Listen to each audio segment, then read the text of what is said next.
Hello friends.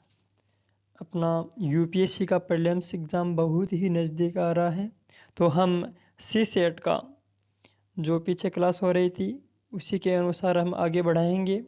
तो चलिए passage को देख लेते हैं।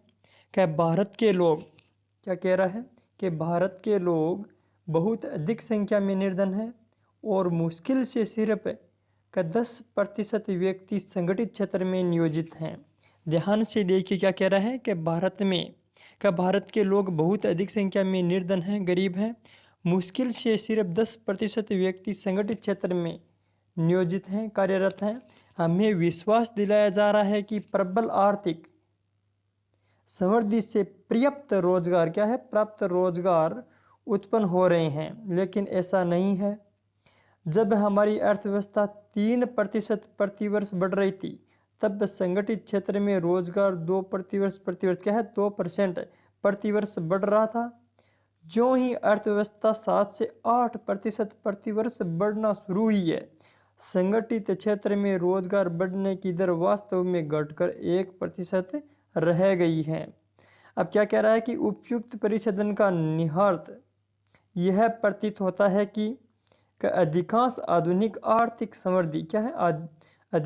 आधुनिक आर्थिक समृद्धि प्रौद्योगिकीय प्रगति पर आधारित होती है।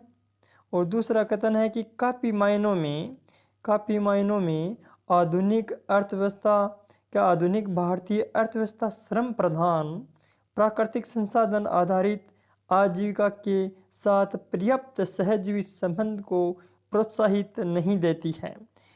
लेखांश को अच्छे से पढ़िए, उसके बाद में इनको मिलान करिए कौन सा उपयुक्त हो सकता है। 3 नंबर फैक्ट है कि भारत में सेवा क्षेत्र बहुत श्रम प्रधान नहीं है। क्या है? भारत में सेवा क्षेत्र बहुत श्रम प्रधान नहीं है। और उसके बाद में चौथा पॉइंट है, साक्षर ग्रामीण जनसंख्या संगठित क्षेत्र में प्रवेश करने के इच्छुक नहीं है। उपयुक्त में से कौन सा कथन सही है? तो केवल 1 और 2 है, या 3 और 4 है, या 1 2 3 तीनों ही सत्य हैं, और डी है कि चारों ही सत्य हैं। तो इसका आंसर हो जाएगा कथन 1 और 2 सत्य हैं।